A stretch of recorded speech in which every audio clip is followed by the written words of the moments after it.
یہودی جو تھے نا وہ سحری نہیں کرتے تھے، سحری کا نام و نشان نہیں تھا، روزہ رکھتے سحری نہیں کرتے۔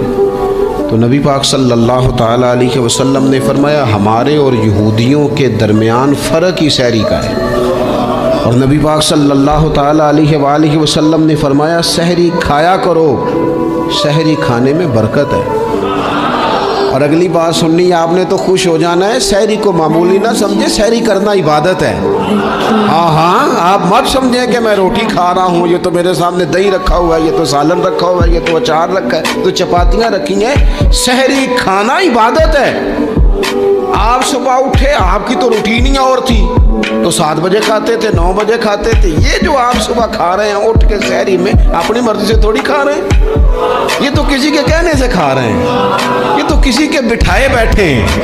یہ جو سحری کا لنگر ہے یہ رب رسول کی رحمت کے ساتھ عطا ہوتا ہے۔